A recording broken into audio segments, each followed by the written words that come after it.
Salut à toi et bienvenue dans cette nouvelle vidéo. Comment déterminer les délais de traitement de votre dossier d'immigration au Canada?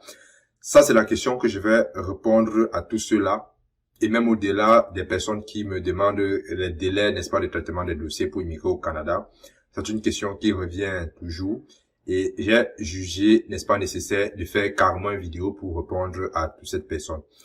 Donc, si tu ne me connais pas, je suis Arthur du blog Arthur Thiers au Canada. Sur cette chaîne YouTube, je partage mon expérience sur l'immigration au Canada. Ça fait aujourd'hui plus de 3 ans que je vis. Je travaille au Canada. Et également, très bientôt, je partagerai mes résultats sur le e-commerce sur cette chaîne. Et je parle également des sujets liés à l'argent sur cette chaîne. Si l'une de ces thématiques t'intéresse, je t'invite à faire 2 choses.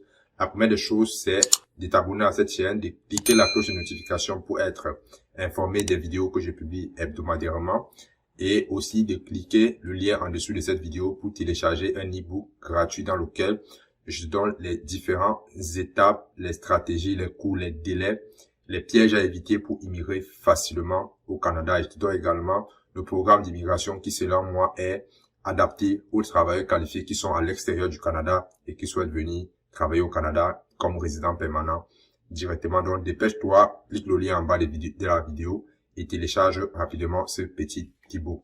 En ce qui concerne les délais de traitement, vous devez savoir que les délais de traitement des demandes pour immigrer au Canada, que ce soit visiteur, que ce soit étudiant, que ce soit travailleur, que ce soit parrainage, bref, il y a toute une panoplie de processus pour immigrer au Canada. Je vais vous montrer ça sur mon ordinateur dans quelques instants. Et voilà, vous aurez tous les éléments pour déterminer vous-même le délai, n'est-ce pas, de traitement de votre demande. Ceci va, n'est-ce pas, vous permettre d'avoir une idée, d'avoir une estimation du temps que ça doit prendre pour votre projet d'immigration au Canada. Et un dernier élément, les délais que vous allez voir sur le site, ce sont les délais. Déjà, vous allez voir les mentions. Les délais ne sont pas fixes. Cela dépend du volume de la demande. Ça peut varier, ça dépend du volume de la demande et aussi des situations particulières comme actuellement. La pandémie a fait en sorte que les délais varient plus ou moins, surtout en haut. Par exemple, un délai de traitement qui était par exemple de 20 jours est passé à 3, 4, 5, 6 mois des fois.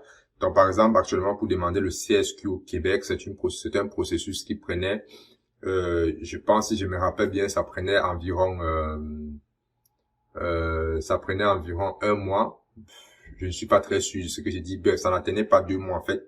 Ça ne prenait pas 2 mois.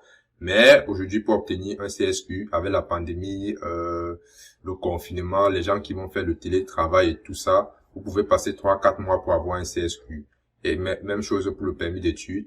Donc, vous devez tenir compte de tout ça lorsque vous vous engagez dans la procédure et faire les choses suffisamment tôt.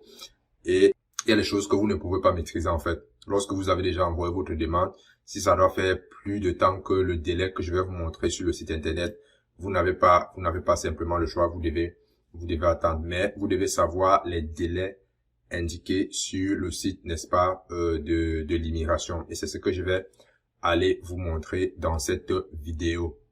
On se retrouve derrière mon ordinateur pour voir tout ça. Alors, nous voici rendus sur la page du site de l'immigration du Canada, www.canada.ca. Je vais mettre le lien en description de cette vidéo. Vous voyez, vérifiez les délais de traitement.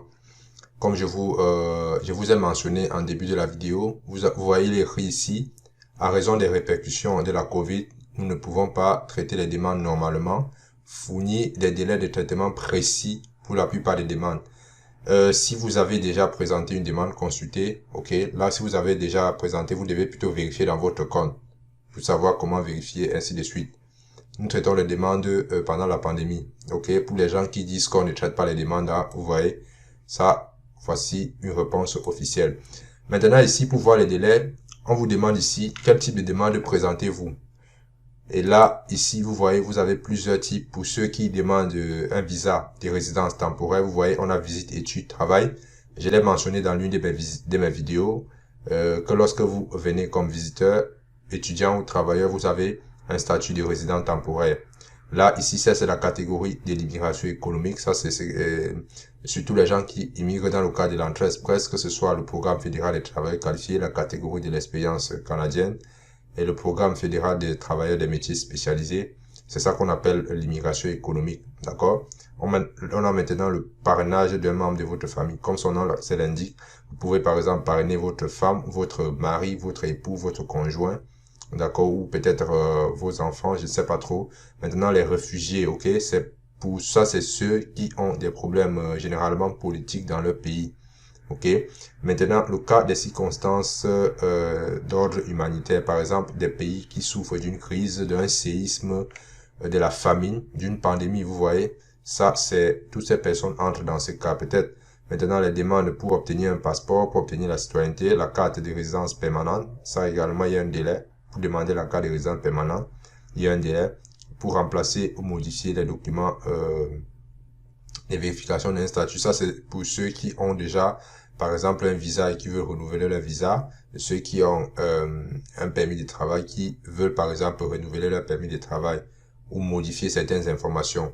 Donc, maintenant, on va prendre deux cas. On va prendre peut-être pour quelqu'un qui veut venir étudier au Canada. On va vérifier le délai. Ici, je prends par exemple ce statut. Vérifier le délai. On dit quel type de demande de résidence temporaire. Vous voyez ici, il y a visite, études, travail. Vous devez choisir une de ces options. Donc, si je viens ici, vous voyez tous les visas qui entrent sous cette option. On a ici visa de visiteur. Si vous demandez un visa visiteur de l'étranger, ça veut dire que vous êtes à l'extérieur du Canada. Par exemple, vous venez étudier au Canada. Vous êtes de l'étranger. Visa visiteur du Canada. Ok, par exemple, lorsque vous êtes au Canada, par exemple, vous venez comme étudiant. On vous donne à l'entrée, quand vous venez, vous entrez sur le territoire pour la première fois comme étudiant, on vous donne un visa. Vous pouvez être sur le Canada, sur le territoire canadien et votre visa expire et vous voulez vous rendre dans votre pays. Ok, si vous avez bien sûr un statut légal, par exemple, vous êtes étudiant, après vos études, vous trouvez un travail, vous avez un permis de travail et que par exemple, votre visa visiteur était peut-être pour 2 ans, ok, et que vous êtes déjà au cours de la 3e année. Ok, là, vous devez redemander un autre visa visiteur. Mais vous devez avoir un statut légal et le statut légal avec lequel vous devez demander demander le visa cette fois-ci, c'est avec un statut de travailleur. C'est-à-dire, vous êtes venu comme étudiant, vous avez changé de statut. Ok, là, vous demandez un autre visa à partir du Canada.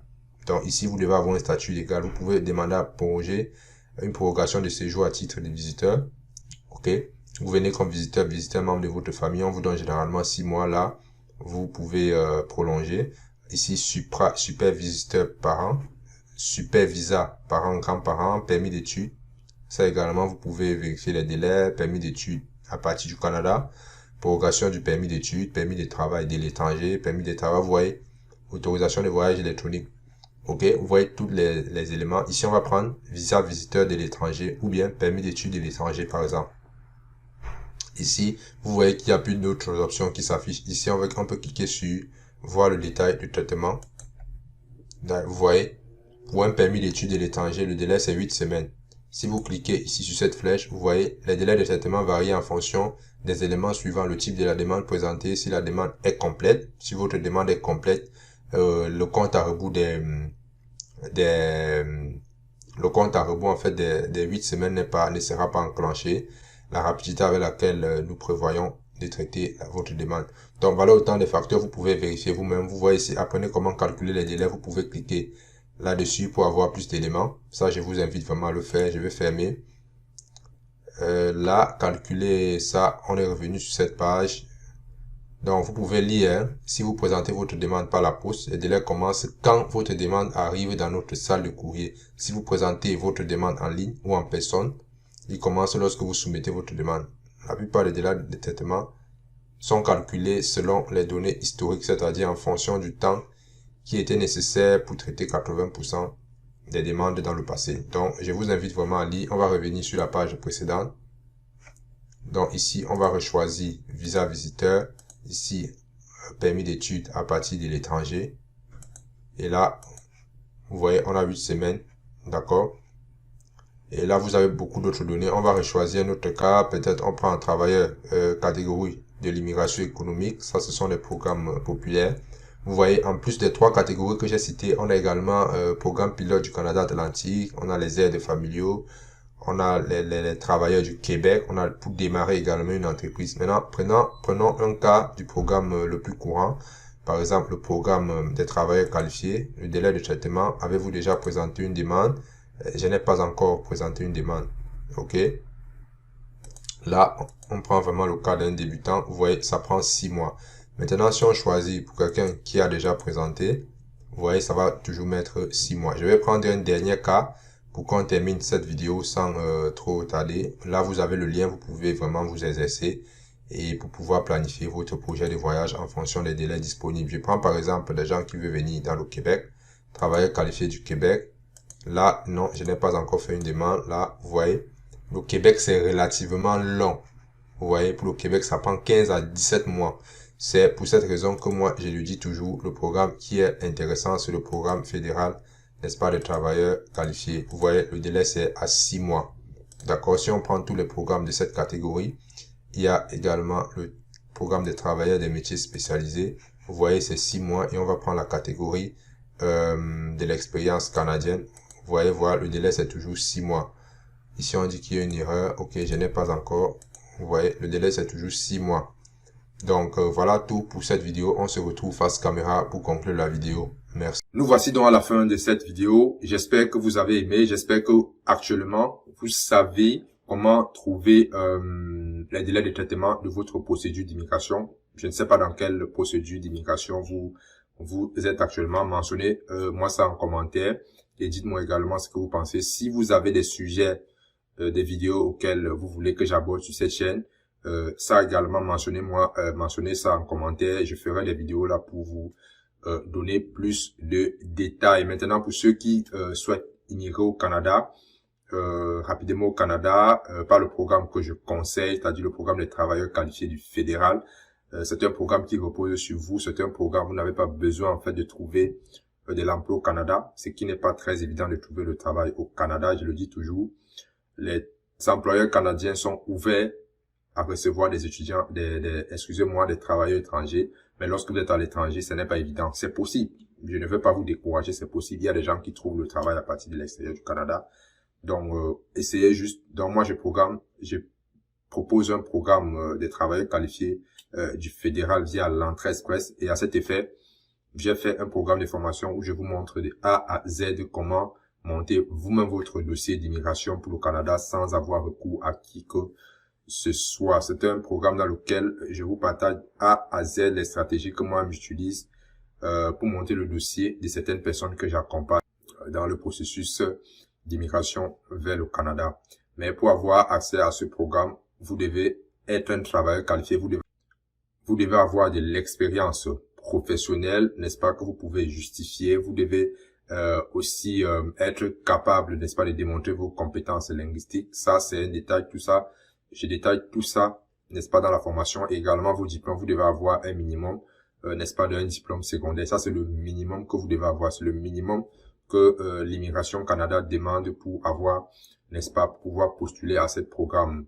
Donc, je partage toutes les stratégies, même si vous n'avez pas le nombre de points qu'il faut, vu que c'est un système, n'est-ce pas, basé sur les points. Si vous n'avez pas le nombre de points, je vous donne des stratégies pour augmenter vos points, pour maximiser vos chances, n'est-ce pas, d'immigrer au Canada en 6 mois avec ce programme. Donc, si vous ne savez pas par où commencer, vous voulez monter votre procédure, vous n'avez pas d'informations, vous n'avez pas assez d'argent, parce que c'est aussi pour ça que j'ai créé cette formation, pour vous permettre, n'est-ce pas, de faire les choses par vous-même, d'avoir la bonne information. Et c'est une formation qui est mise à jour. Je la mets à jour régulièrement. Dernièrement, j'ai fait une vidéo sur la mise à jour de la preuve des fonds. Donc, vous allez avoir tout ça dans la formation. Donc, cliquez sur le lien en dessous de la vidéo et vous aurez accès à la première vidéo gratuitement. C'était Arthur du blog Arthur Tient au Canada. Partagez massivement ces vidéos et on se retrouve à la prochaine pour une nouvelle vidéo. Ciao.